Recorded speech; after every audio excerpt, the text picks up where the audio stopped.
I'll let everyone open their chips right now. Well, welcome everyone. I know many of you. My name is Marissa Howard.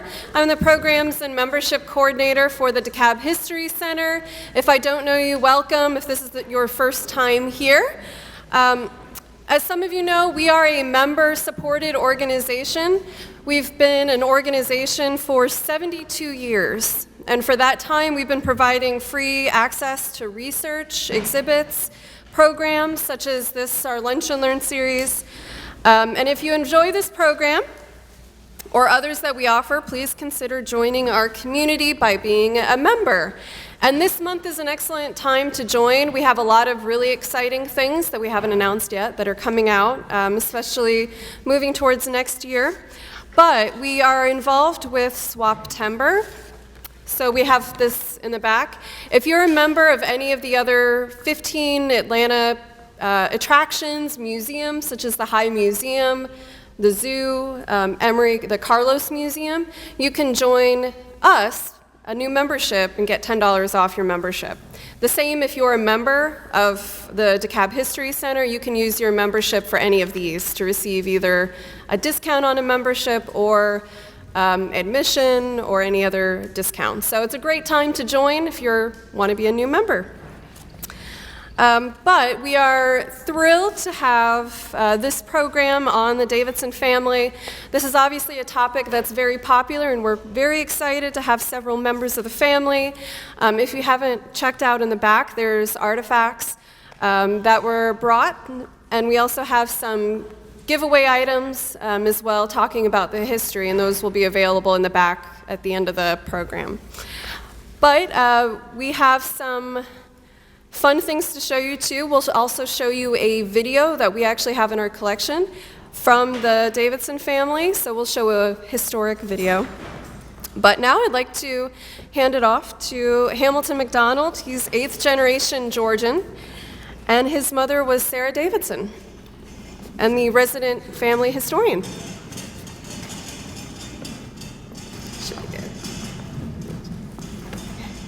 Thank you, Marissa. I'm going to hand off to my cousin, Chip Davidson. Chip is going, he is actually a live Davidson, okay? So I'm going to let him give you just a brief introduction, and then he'll hand it back to me.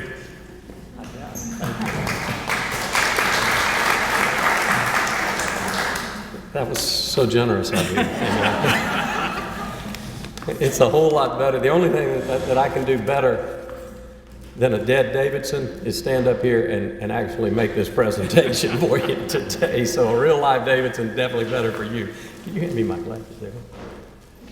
Thank you. We're going to cover as much information as your questions allow us to over the next hour. And we wanted to start by trying to put into a chronology that would be understandable about the Davidson family involvement in DeKalb County, in Lithonia, Georgia, from the family's roots in Aberdeen, Scotland.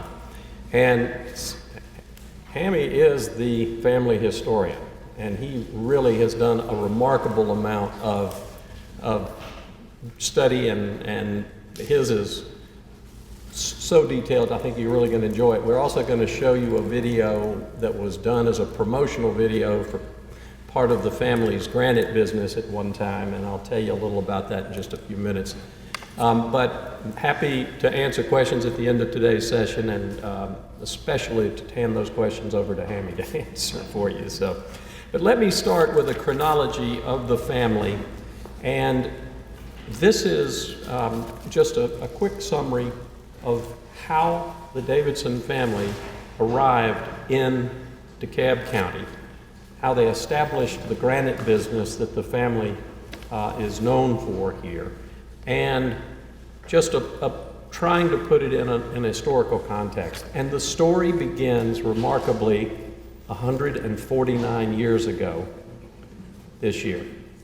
It began with the birth of John Key Davidson. Key is spelled K-E-A-Y, John Key Davidson Sr. He was born in Aberdeen, Scotland on May the 14th, 1870. His father's name was Alexander, his mother's name was Isabella. He was one of 9 children born to that couple, 6 boys, 3 girls.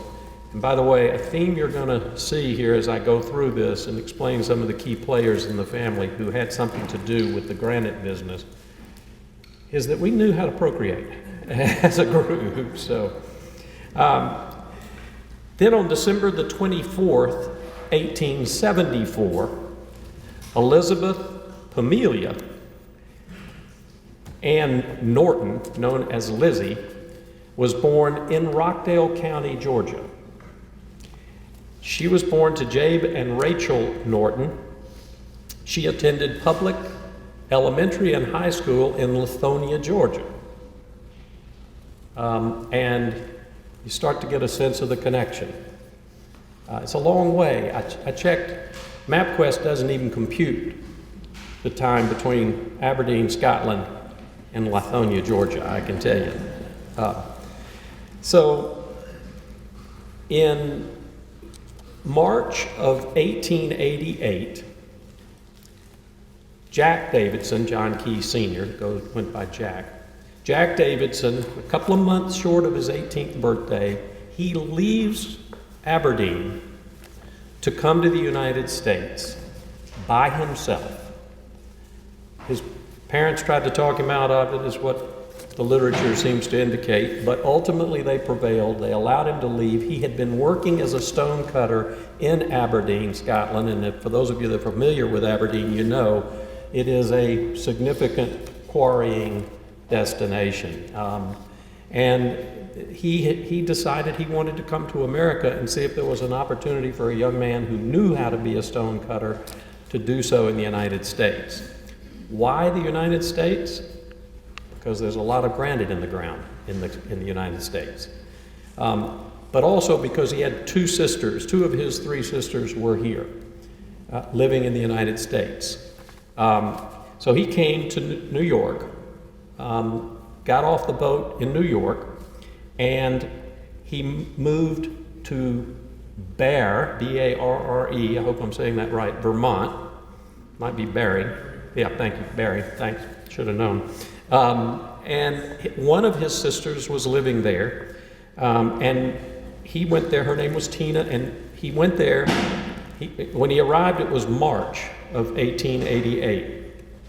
And he went, visited with his sister, was going to go to work in the stone cutting business in Vermont.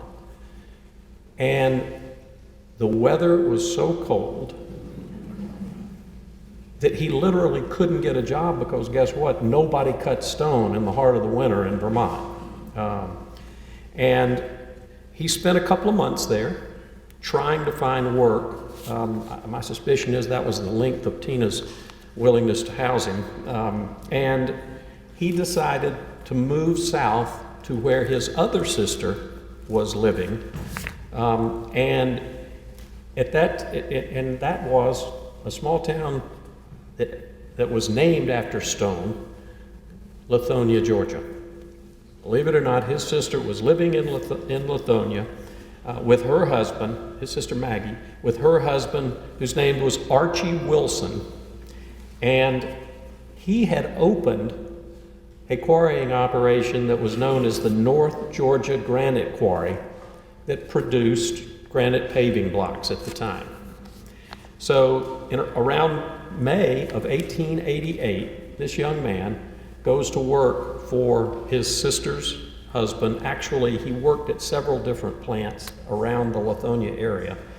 And he was ultimately in about 1891 or thereabout, shortly after he got to Lithonia, he met a woman, Lizzie Norton, who was at the time 17 or 16 or 15 years old. And she was beautiful, and he said, that's the one. And about on May the 12th, 1892, Jack, who was 22 years old, and Lizzie, who was 18 then, married, and they moved to Randall Street in Lithonia that was not far from the Norton family home, her parents' home. And they eventually had 7 children, 5 boys, 2 girls. And in 1893, recognizing that he was already on the way to having a big family and he needed to support them well, he went to work for the Southern Granite Company in Lithonia as a paving and block cutter. The owner of that quarry was a Mr. Moline, who happened to be a beer manufacturer from Cincinnati, Ohio. But he owned a quarry in Lithonia, Georgia, to create paving blocks for what were then becoming paved roads out of granite block because it could withstand horse hooves and steel wagon wheels and the like better than any other material that they had to make paving of roads back in that time. At about 1895, Jack decided to leave that company, and he leased some property that had granite on it in the area from a fellow named William Davis, who lived in Atlanta and was founder of a title company, which ultimately became the Atlanta Title Company. And he leased this property to Jack. Jack, I don't know what kind of sales pitch he did or how he was planning to pay for the lease payments, but it was him and one other employee, a fellow by the name of John Doherty. And their initial customer for their cut stones was a fellow named Augustus Hinkle, also from Cincinnati.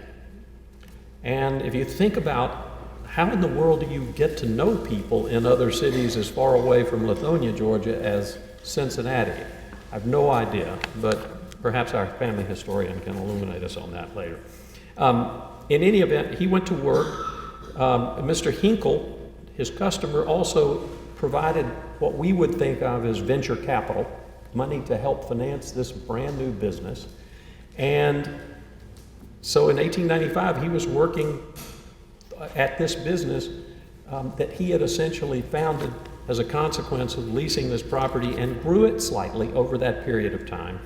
And then in 1906, Mr. Moline died, and his widow, Mr. Moline, the person who had owned the Southern Granite Company, died, and his widow, who was a German by descent and was moving back to Germany, decided she was going to sell their holdings in the United States and move back to Europe.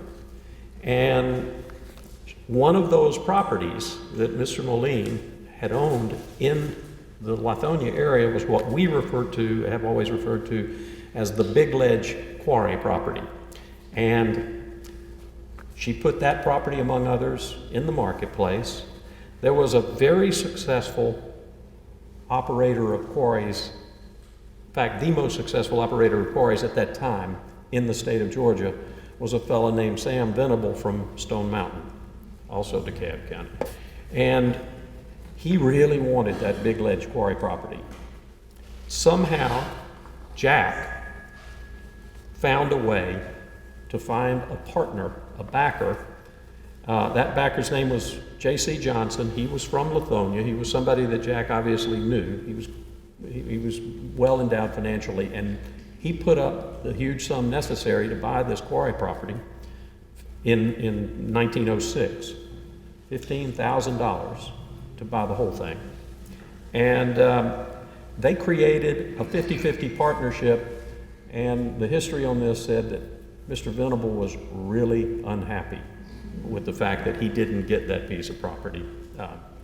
And that was, they then created this business, this partnership business, and they registered it in the name of Davidson Granite Company in the year 1908.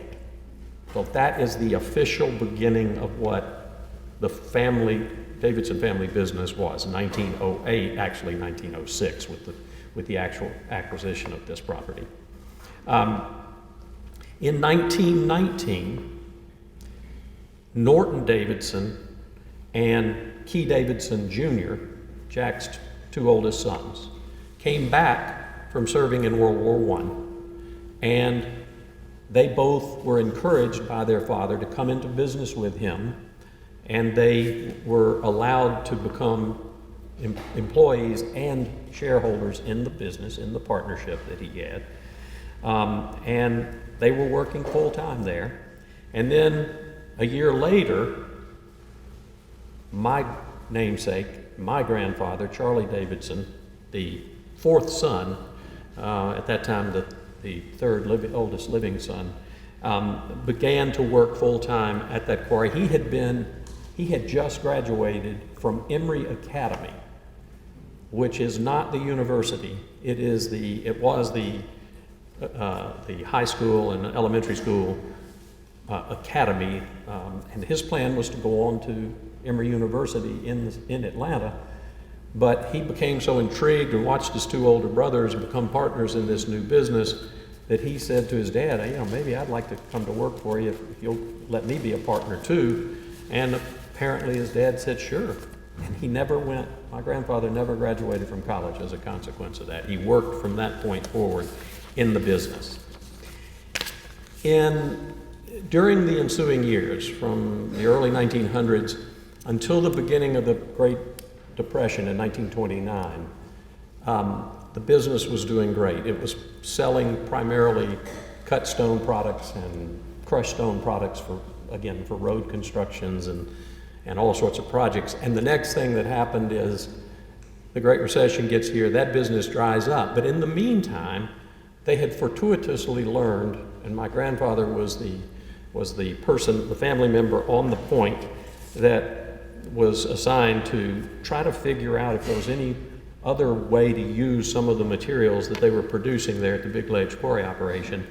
And he formed an entity that was ultimately called Stone Mountain Grit Company.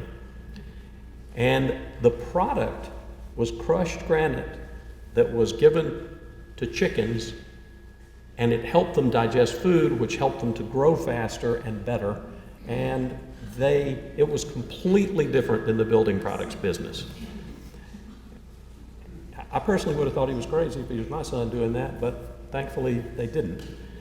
Because that is the division of the business as the Depression got worse and worse. That's the division of the business whose sales ramped up, and you'll see more about that in the video that we're going to show you, so I'm not going to steal, but that was the business that became an extremely important and a very large subsidiary of the original Davidson Granite Company.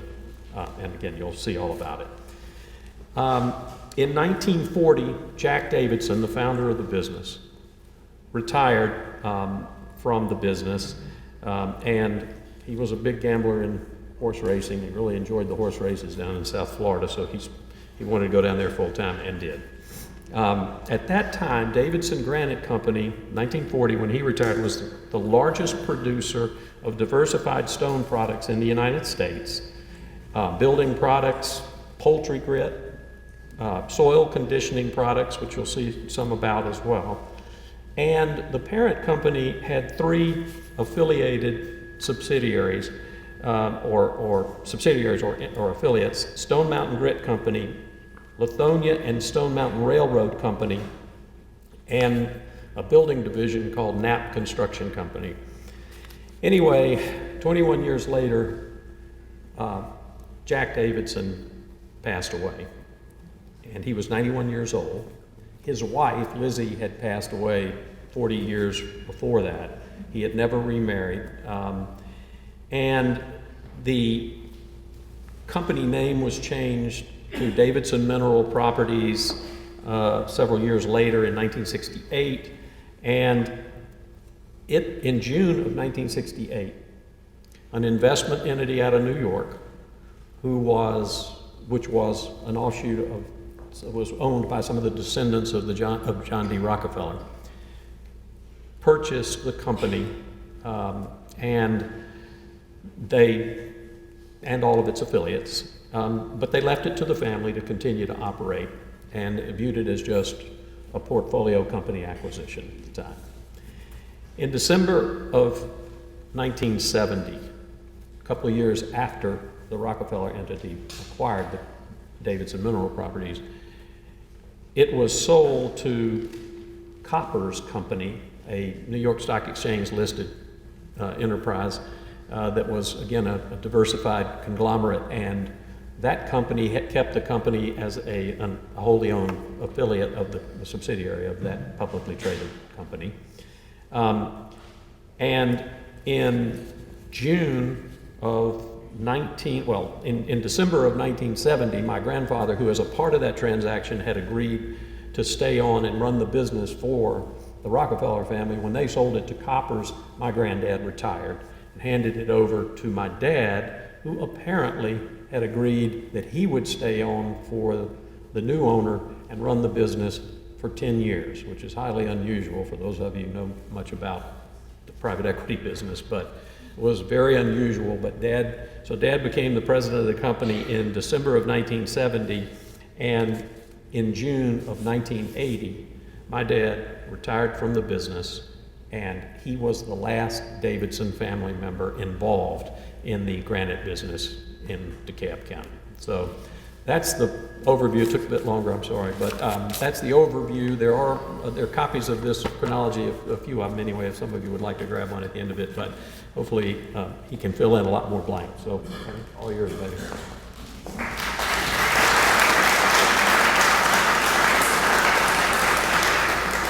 When they told us today, I said, Chip, what are we going to be doing? He said, oh, there'll be 5 or 6 people there. And how many people in this audience are from the Davidson family? I know we've got 3 or 4 here, okay. How many people here are natives of DeKalb County? Okay, great. Thank you very much for coming. Okay, one of the things that I have an interest in, my mother was a school teacher for many, many years. And DeKalb County has been very, very important to her because she taught in DeKalb County for a number of years. And one of the things that we do not do today, we don't teach history in school.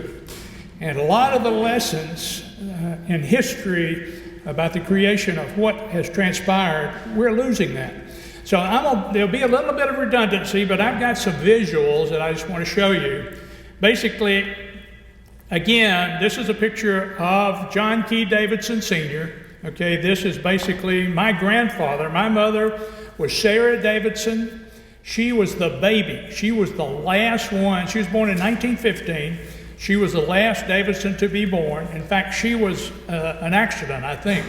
So, because all of the family was pretty much there. But again, this is the house that John Key lived in a little village called Woodside, Scotland, which is just north of Aberdeen. And Skelati Quarry was right behind this house, right next to a Presbyterian church. And that's where he learned to cut paving blocks or cut stone. He came over on the Cunard steamship line. Basically, this is the same ship that picked up many of the survivors of the sinking of the Titanic. He also, I've got the listing from when he arrived in New York City. Basically, he arrived during the coldest winter New York had ever experienced. And some of the letters and some of the information that I've seen from his history, he said people were freezing and dying in the streets. So that's when he went up to Barry, Vermont to visit with his sister. This is his parents. This is Alexander and Isabella Key Davidson. They also operated and worked in the quarries in Scotland, in Woodside. And Alexander came to America and worked in John Key's quarry, or Jack's quarry, numerous times. Many people do not realize that a lot of the Scottish stonemasons would come, it would be so cold in Scotland during the wintertime, they would get on a boat, come to America, come to the South, and they would work in the granite quarries here in the South. And then turn around in the springtime, they would go back to Scotland. So many people don't even know that. So, and I'll show you a little bit example of how we had to house those people at that time. This is a picture of John Key right after he came to Lithonia. This is circa by about 1900. This is their marriage photograph, and you can see that Lizzie, or Elizabeth, was a beautiful young lady, and I can see how he was attracted to her. But one of the things that we find, John Key Davidson had to send pictures back to Scotland to his relatives, his mom and dad and others in Scotland. So he had pictures made every year. They were big picture takers. So this, you can't see it. I apologize for the picture. I'd be happy to talk to you.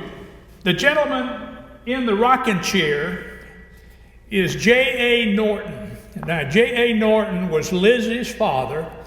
The Norton home place was on Stone Mountain Street and sat basically where the bank is on Stone Mountain Street. You've got the Methodist Church, and then you've got the bank just up the street from that. And the Norton home place was right there. And basically, this is all the Norton family with all the brothers and sisters and in-laws and outlaws. And this was taken, I don't know, about 1914. Again, the first two members of the family, again, about 1886, the one child that's with Jack is Norton, and the other is Key. His brother, George, also decided, well, if things are so good in America, I think I will come there too. So his brother, George, is on the left. His father, Alexander, is on the right. And again, they came to Atlanta. They had a lot of pictures made to send back to Scotland. This picture, I don't know, for those, is Nina here? Nina thought she was coming, but basically, Rachel is the one lady here, and Wheeler is the youngest child there. This is the old home place which sat on Main Street in Lithonia, Georgia. There's an apartment complex there now. They tore that down, but they had a huge farm. He came from Scotland. He actually brought over small ponies from the Shetland Islands. He had ponies, he had horses, he had peaches. I mean, he had a lot of things there. And we as children, as we grew up, we loved that. This is a typical Sunday afternoon back in the day where everybody would meet at his house and everybody was on the porch. We had no iPads, no telephones. Okay, we sat around and talked to each other. Okay, that's a lost art. Really and truly a lost art. This is a picture that I take great pride in. The little lady right there, the little baby right there, that's my mother. So this picture, I guess, must have been taken about 1916, thereabouts. And again, that's all the brothers. The one in the upper left was the only one. He passed away prematurely so that everybody else lived to maturity. Again, this is the boys, the older boys. Norton on the left, Papa, I call him, or Jack, Key, and Charlie. This is the Key Davidson family. Okay, how many of you knew that Dr. Jack Davidson was a preeminent physician at Emory University for years, and he was a specialist in diabetes. He worked with Jonas Salk, basically, in trying to work and find success stories. So other doctors came out of that thing. Dr. Warren Davidson. Dr. Warren Davidson has now passed away, but he practiced medicine over here, was in Decatur, had an office in Decatur. His daughter also has an office in Decatur. This is the Norton Davidson family, and we have a granddaughter right here of Norton. Sandy's daughter is in the audience, but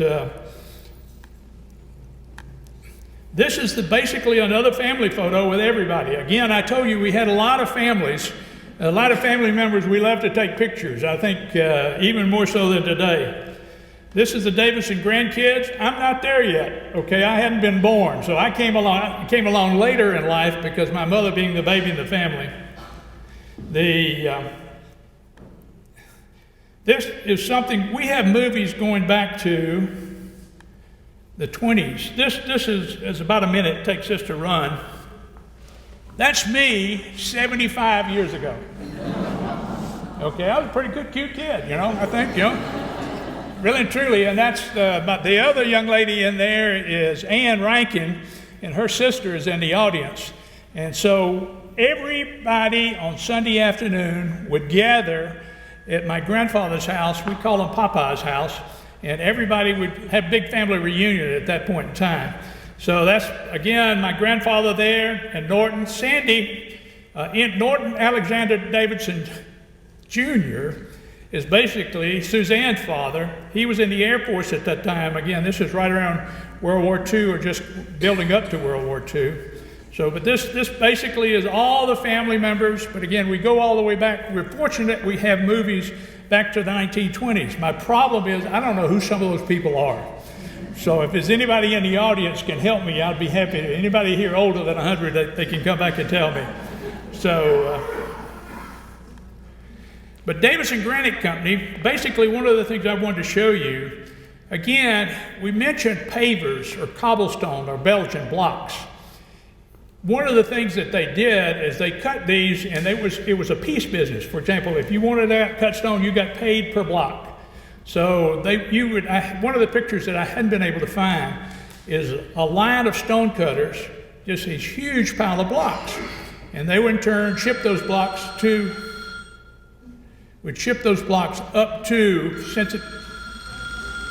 that's not me. Hello?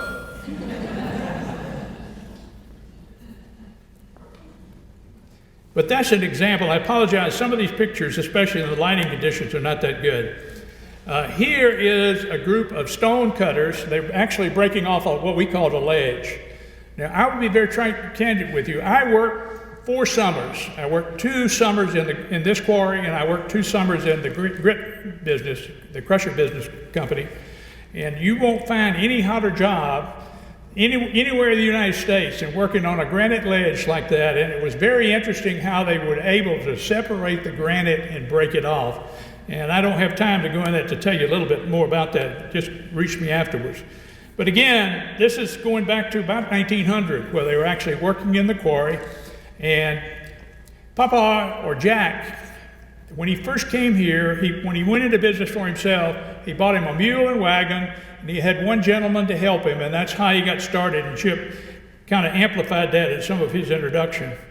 Now, one of the things that I worked on one summer, how many of you have been to Jacksonville, or been out to Mayport, or been to any of the rivers? Seen all the big rocks and granite out there, the breakwaters? One of the summers that I worked over there, we had a contract to ship these kind of stones to Jacksonville.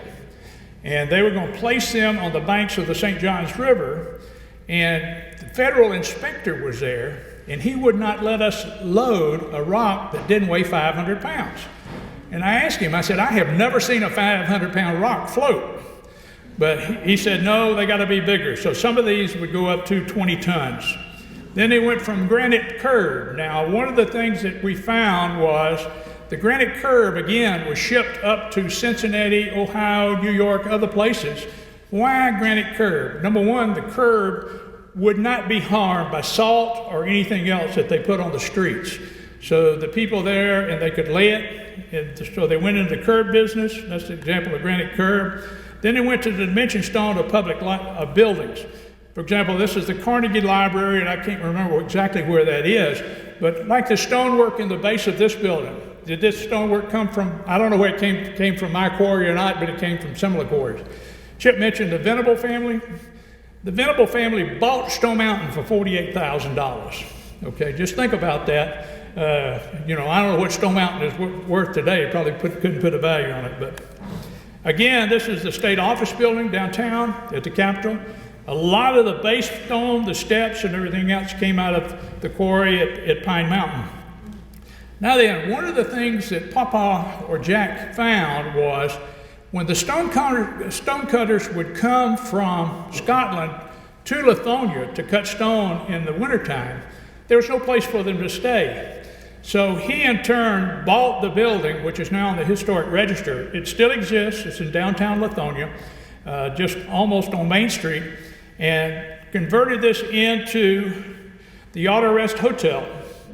Okay, and that basically it says Lithonia New Hotel Auto Rest opened during the past week, and it is attractive much attention from commercial travelers and autoists traveling the Lithonia-Decatur Highway. And said J.K. Davidson, the owner, is one of Lithonia's most prominent citizens and is being complimented since the completion of the leasing of the auto rest. So he actually found a need when in the hotel business. So not only was he in the granite business, not only was he in the railroad business, he went into the hotel business. Then the Stone Mountain grit business. This is a picture of a grit plant that prior to it burning, it was destroyed by fire in the 60s, and I've got some pictures of that as well. But this is basically, now how many of you in the audience, I'd be interested to know, how many of you knew chickens ate rocks? We got some farmers in here, okay. You know, it was a surprise to me, a learning experience. You know, I've seen the chickens out in the barnyard, they were picking up stuff. I said, that's not food, you know, what they were doing. They were picking up stuff to go in their crawl, and that's how they actually process. Now, one of the things that we learned when they went in the grit business, we had a chicken taste test. Okay, they took granite from various quarries across the southeast and around the United States, and they ran these chickens in there, and they said, okay, let's see which one they'll go to. And they came to Stony Moe. They liked that grit better than they liked anything else. So before it got to be granite, this small, we in turn, you would take it to the primary crusher. The crusher would crush it, and ultimately the first stone that came out was about 4 inches in size. That would be the base. Crush it again, and you had what we call 57. 57 was in the base rock for most of the roads anywhere around here. Also went into ready-mix concrete. Crush it again, we got 89. 89s was smaller, like pea-side. They used it on rooftops for flat buildings, for example. They also used it in the top coat of asphalt.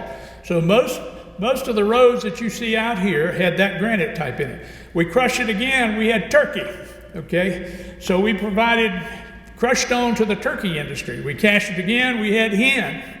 Okay, we crushed it again, we had what we call sand, and basically we sold the sand to the ready-mix concrete industry. And then what did we do? We filtered it out of the air, all of the remainder, and it was high in natural minerals, and we mixed that with sheep manure and spent garbage from Philadelphia, and we came up with a product called Hybridite. And Hybridite, I used it in my yard, I used it on my garden. Okay, you just throw it on there and stand back. Everything was it was very, very potent. And it didn't smell. This is a picture of the Lithonia Stone Mountain Railroad. Now, I can say that because I actually worked as thank goodness we did OSHA back then, because they would, the 16, 17-year-olds, the good Lord had to be looking after me, otherwise I'm riding around in a pickup truck with 2 cases of dynamite in the back and a case of blasting caps on the front seat. I also worked on this engine, you know, changing cars and things of that nature. But in 1950, we had an unbelievable fire in Lithonia. The whole plant burned down, and it was devastating. It was really and truly impacted the whole community, and it impacted DeKalb County because a lot of people were out of work. Then an architect was brought in to design a new plant. They had the formal opening of that, and this is the opening of the plant at that particular time. And this is the train station. Lithonia has since torn down the train station in Lithonia. It was made out of granite. And that's one thing that I was in Scotland last month. One thing that I know they do in other parts of the world is some things that we don't do here. They don't preserve and take care of their old buildings. In other words, this building right here is a monument, is perfect, and really and truly, let's enjoy it. Let's not make them take it down. Okay, so this is some things that are going on. Senator Herman Talmadge was there for the dedication of the new plant. This is an example of 75,000th carload of grit that we shipped all over the United States. How many of you remember Jesse Jewell? That name ring a bell to anybody? Jesse Jewell took out of Gainesville, started the big expansion of the poultry industry in Georgia. And Jesse Jewell found out about this particular grit, so we were happy to ship Jesse Jewell all the grit he needed to expand his poultry business, and of course poultry took off. I was working in China for the last 3 years before I retired. Do you know what one of the largest exports to China is from the state of Georgia? Chicken feet. You're absolutely right, chicken feet. Chicken feet in China is a delicacy. And it's a byproduct, waste product over here. So we take the waste product that we have here and ship it to China. And that, you know, I still could not get into chicken feet or duck feet while I was in China. That was something I couldn't get into that. But these are just some bags of stony mold grit. They packaged it in a box which could open up that the chickens could eat out of. Now, this is an example. Most people say, you're crazy. You got to be kidding. The one on the left is no grit. They came out of a chicken's craw. And they go around, they pick up feathers and all this other things. The next size, they gave them the wrong size, and the one on the right was the right size grit. And there's an example in some of the booklets that we've written about how the egg production for some of these chickens, once they got the right bit, you know, the right amount of grit, the right amount of food, they were unbelievably productive as far as the eggs that they laid. And again, last but not least, the Davidson family is buried in Lithonia, and that particular colored marble is very unique as far as the head marble is concerned. And all my grandfather, my great-grandfather, my mother and father, Chip's grandfather and grandmother are all buried in the Davidson plot, which is in just off Stone Mountain Street in Lithonia in the public cemetery. So, but that particular granite it was specialized granite. It came out of their quarries over in Elberton. And it was very unique because it doesn't exist very much along the lines. So that's basically all I have, and I thank you so much for your participation and interest. And we'll try to answer some questions. I think we're going to try to run the video. We got less than 20 minutes. Okay. Run apart.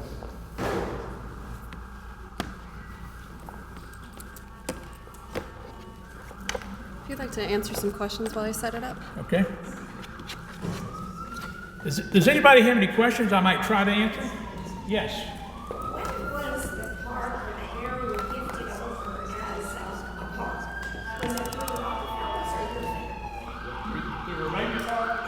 Okay. Kelly Jordan is here. Kelly is going to address that. Basically, it was a transition when they donated the 500 acres, I think, to establish the park on Arabia Mountain. How many have actually been to Arabia Mountain? Okay, Arabia Mountain is a wonderful resource. If you haven't been, you need to go. We need to keep it and protect it because there are some species and flora and fauna out there which don't exist anyplace else in the world. So I've taken my grandkids out there and everything else. But so I'm gonna let. Is Kayla going to address the? I don't know. Would you repeat that question or answer? Say again? Okay, the last question. She was asking about the donation and the establishment of Davidson-Arabia Park. Okay. I think in the early 70s, as we mentioned, after the transaction that resulted in first the sale to the subsidiary of the Rockefeller family, and secondly the one that sold to Koppers, the Arabia Mountain, it turned out that there was, my father was staying on during those years, and apparently there was a source of capital. Leon Levitan, who is here, probably has a better handle on all of that than anybody. Leon, you want to talk about that? Or? Well, I've got laryngitis. Oh yeah, okay. But that's okay. Well, let me say some stuff, and when I get wrong, just raise your hand and I'll let you correct. But what actually happened is that there was my dad and some other people were looking at ultimately what was not needed for the quarrying operation that initially the Rockefeller family and subsequently the Koppers needed or wanted. And two things. Number one, they didn't want the county to have to pay anything for what they hoped would be a very cool preserved park and a really neat geologic feature of the county. And secondly, they didn't, the new owners of the company didn't want those granite reserves to fall in the hands of a competitor. And Dad apparently found some federal funds that were allocated to that type of thing. The Koppers actually sold the property to the county, but the price was whatever they could get from the federal funds that were available for that type of thing. So it cost the county of DeKalb nothing, and the transaction included a commitment on the part of DeKalb County to carry the Davidson name in honor of Jack Davidson and all the previous owners. So that's my understanding of it, and you know, those facts, if there's a better way to say it, great. If not, we're probably out of time. So. Well, that was one of the best acquisitions. And something else I just learned, my daughter is a doctor that went to Emory, and I just realized that Jack Davidson was the endocrinologist, lived in Druid Hills. Mm-hmm. Right. And he inspired my daughter to become an endocrinologist, working on diabetes. That's and she's right. got now some patents. I hope it's in my lifetime, but I remember him very fondly because we spoke. What was his wife's name? Mrs. Davidson. Bibi. But anyway. Bibi Bolo from Ty, Georgia. I'll always remember that. Jack lived, he lived either in Springdale, Oakdale, or Longwood, one of those three streets, because I was even visited with him, and whenever my daughter came to town, and I never put the two and two together, so, you know. How many of you have been on the trail out at Arabia Park? Okay, that trail is the old there was a railroad that ran from Lithonia all the way out to Arabia Mountain. And the trail, and the first part of the trail out through the farm there, was basically the railroad bed for the trains that used to go to Arabia Mountain to haul the granite off Arabia Mountain back into the main line in Lithonia. So that, yes. Where does the name Arabia come That's a good question. I can't answer that. I don't have the answer. Anybody else have an answer? Yes. There was an Arabia Lake area before all of this began. There is a lake over there. And yes, Kelly? You know, having doing that research, you're correct. Absolutely no one knows. Of course, there's Klondike Road there, which you would think would be named for the gold rush. No one knows there either. The only sort of story we ever heard is the men said it's just hot as Arabia looking up there. That's all we've ever found. So please, someone here find out. Yeah. We can ask Siri or Google. Yes, sir. Is Arabia Lake, was it a quarry lake or was it a natural lake? Do you recall? Kevin? There's two lakes there now, but the older one, if that's the one you're thinking about, was a created lake. The quarry industry needed water for dust control. And the old lake there has metal structures in it. Georgia Tech used it for underwater demolitions testing. I used to go in the 70s, we used to be curious with regard to dock and metal structures, and there was all manner of rumors of it being used by the military for testing, what have you. At least that's the Davidson story they're sticking to. There might be something else. I remember as a young child when this was right around the time of World War II, two aircraft were training over Lithonia and they ran into each other and they crashed. And part of the wreckage was on Arabia Mountain. Part of the wreckage was actually in the lake. Yes. What is the relationship between the granite industry in Elberton and the one in Arabia Mountain? The granite industry in Elberton, basically, from my knowledge, it started out basically in the monument business. That was a specialty that they had in Elberton. The Davidson Company, they established a quarry in Elberton, and one of the Norton relatives actually moved to Elberton to manage that particular operation. And I think that quarry was where the stone was quarried that is the monument headstone for the Davidson plot in Lithonia. But there were a number of different, if you've been out that way lately, you know, there still continues to be a tremendous amount of stone for monuments shipped out of that particular area.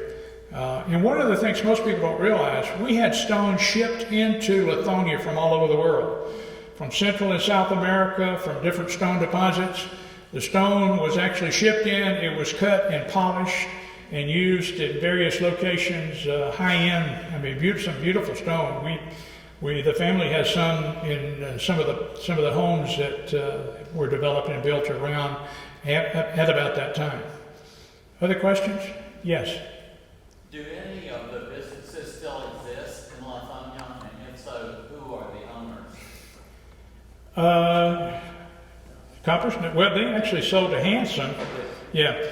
The Hanson PLC, basically out of Great Britain, I think is the current owner. And what we're finding is that there's a tremendous amount of investment offshore coming to the United States, buying up natural resource companies. Because one of the things that we found, the good Lord was gracious and blessed us tremendously. Because He gave us rocks, okay? We sold the scrap rock and got money for that. We used every bit of everything that the good Lord gave us, and it ended up that we had a big hole in the ground. Now, one of the things, I had a picture of what Pine Mountain looks like today. Pine Mountain, the ledge at Pine Mountain must be at least 300 or 400 feet tall as far as the hole down in the ground.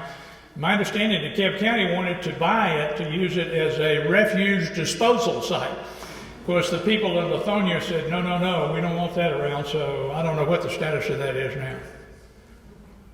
Piggyback to that question, if Hanson owns it, how many of them are still operating here locally?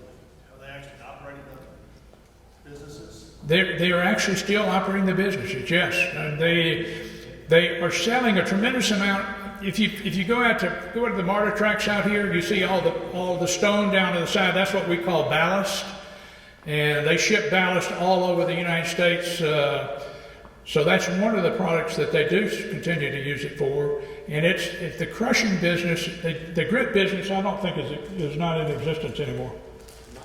Not to my knowledge. I don't think they're in the grit business anymore. But the crushed stone business, now the cut stone business, they're not in the cut stone business that much anymore. Why? Because it's so labor intensive, okay? And a lot of the people that had the talent and the capability of being able to cut stone, they don't exist anymore. They've passed on. So you see this all over the world. So one other comment about the granite business today. One of the problems that we have, and I know this because Dad assembled a quarry site in Forsyth County that's still operating today, and the land values have become so incredibly valuable that it's hard for landowners to devote very valuable land to the continued production of granite products, building products, and crushed stone, because you don't get a reasonable return to the current value of the land. That's what happens in a lot of these metropolitan areas where granite quarries obviously have a deep market in terms of demand. So that's an issue that's happening. It's affecting all of these materials companies, and we'll see where it goes. there's another issue dealing with that, and that basically turns into high explosives. Okay, on some days at the Big Ledge Quarry, we would shoot several tons of dynamite and other explosives on the ledge. We would shake Lithonia and all of South DeKalb County, okay? And the telephone would ring, "You knocked my prize dish off the wall." So as the people have moved out in and around these quarrying locations, I'm sure that's had a big deal with, that's like, how many of you want an airport in your backyard? You don't want a quarry in your backyard at all. So, any other questions? We have the video. I don't know how many of you can stay, but we apologize. We've run over a little bit. We apologize. I want to thank everybody for coming today, and hopefully this has been of interest. Again, we've been truly blessed, okay, because to be born here in DeKalb County, to have our forefathers come here, and they were immigrants, and they were able to live with a man with a 6th grade education, to be able to develop and build a multi-million-dollar business and have what gracious gifts were given. And he was basically a Presbyterian, and ultimately he married a Methodist, so he became a Methodist. I grew up in the Lithonia Methodist Church. Yes, ma'am. Could you speak up to the demographics of the workers at the quarry? The demographics, basically, It varies over time, okay? As far as, you're talking about as far as laborers or for, there was a village, basically the black community basically were the laborers on the ledges and in the various quarry aspects. There was a village, a mill town village that was built just outside the plant where housing was provided to those people. At one point in time, my father ran a company grocery store right in downtown Lithonia, right after he married my mother. And they in turn would provide groceries for those people who worked in the quarry, lived in the mill town, and they would give them on credit, so when they got paid, then they would come and pay for the groceries. So it varied over time. I know, for example, I worked there with all the rest of my brethren, and some of my best friends are black people who worked in the quarry, and they couldn't understand why I was there, but I enjoyed that so much in my life. And one gentleman that helped raise me, his name was Pete Lee. And Pete held me in Tom Morgan's barber chair when I got my first haircut. And he was like another member of our family. So, but the demographics were basically, and again, a lot of the professionals were stonecutters, were people that came from Scotland, Wales, and other locations. Some even came from Italy. So.